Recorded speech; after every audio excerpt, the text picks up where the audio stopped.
could right now be the most influential time ever. What is the best word to describe our present moment? You might be tempted to reach for unprecedented or perhaps extraordinary.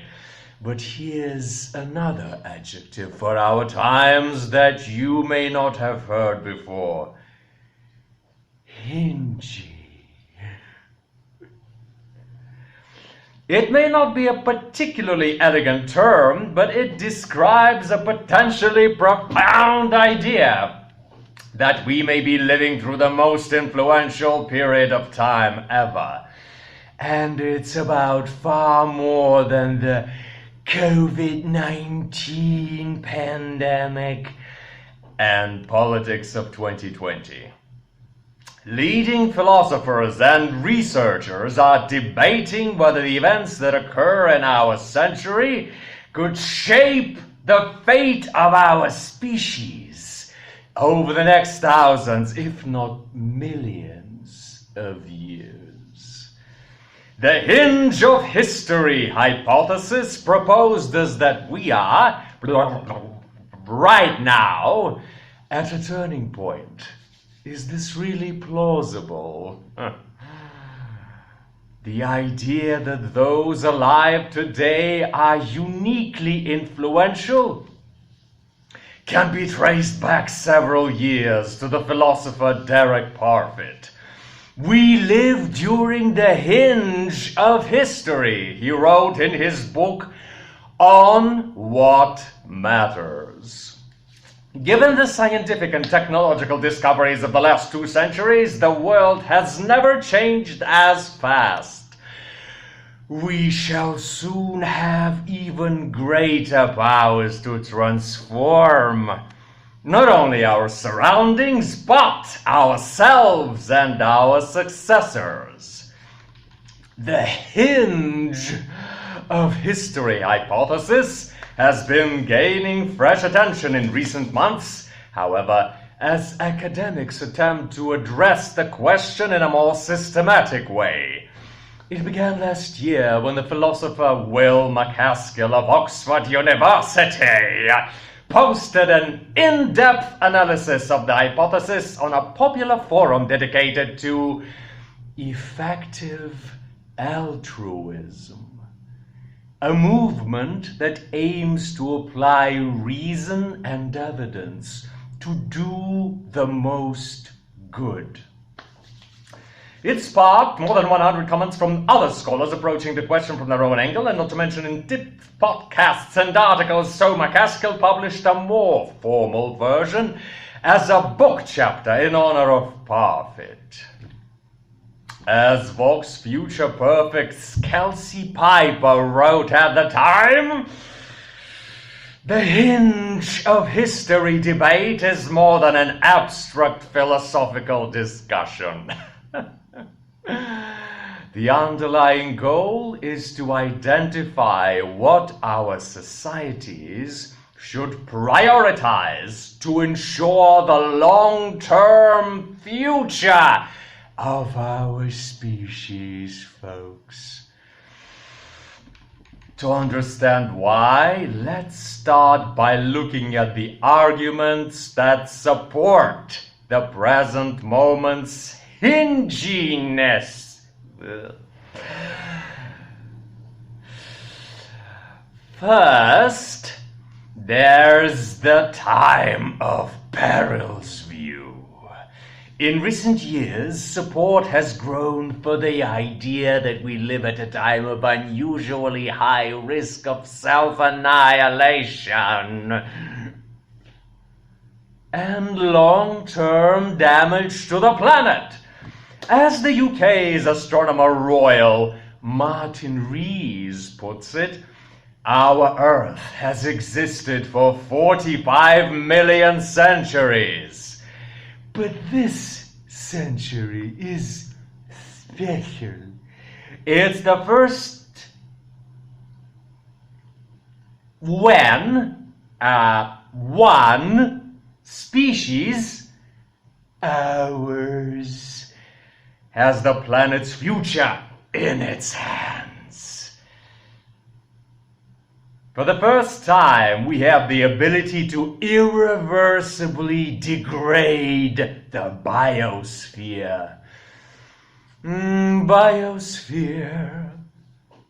Or misdirect technology to cause a catastrophic setback to civilization, says Rees, who co-founded the Center for the Study of Existential Risk at the University of Cambridge. Whew.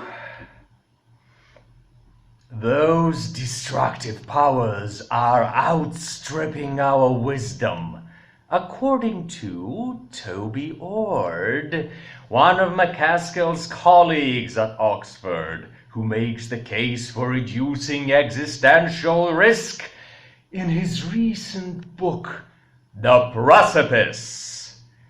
The title of Ord's book is an allegory for where we stand, on a path on the edge of a precipice where 1 foot wrong could spell disaster.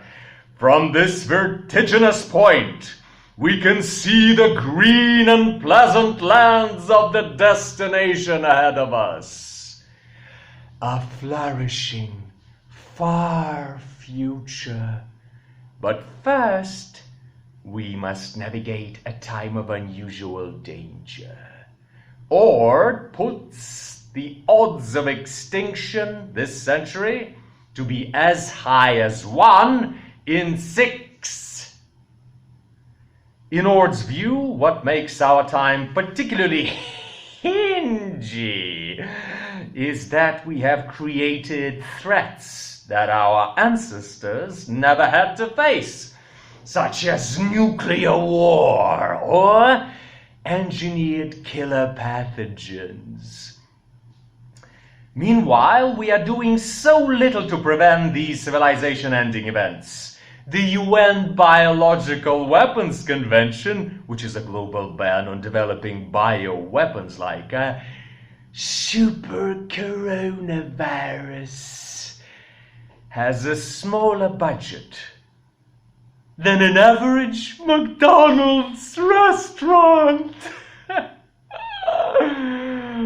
And collectively, the world spends more on ice cream than we do on preventing technologies that could end everything about our way of life. Oh! The idea that we are at a treacherous turning point is also the theme of a second argument supporting the hinge of history hypothesis.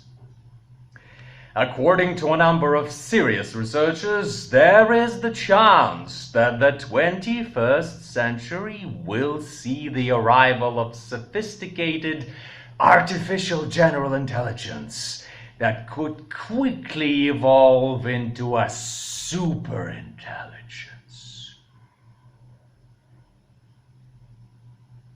They argue that how we handle that transition could determine the entire future of civilization through a kind of lock-in. The all-powerful superintelligence itself could determine humanity's fate for all time, based on whatever goals and needs it has. But these researchers propose other potential scenarios too. Civilization's future could also be shaped by whoever controls the AI first, which might be a single force for good who directs it for the benefit of everyone, or malevolent government who chooses to use that power to subjugate all dissent. Not everyone subscribes to AI's long-term influence. But those who do counter that even if you believe there is only a small chance of the worst-case AI scenarios happening, The fact that they could be so influential for such a very long time could make the coming decades more important than any in human history. For that reason, many researchers and effective altruists have decided to dedicate their careers to AI safety and ethics.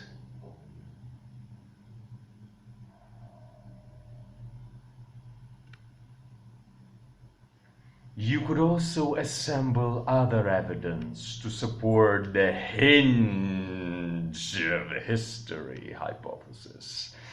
For example, Lou Kemp of the University of Cambridge points out that human-caused climate change and environmental degradation in this century could reach far into the future. The most pivotal transformation so far in human history was the advent of the Holocene, which allowed for the agricultural revolution, says Kemp. Human societies appear to be intimately adapted to a narrow climatic envelope. An envelope, not all envelope. This is the century in which we will perform an unprecedented and dangerous geological experiment and perhaps irreversibly push ourselves well outside of the climate niche, or pull back from the abyss.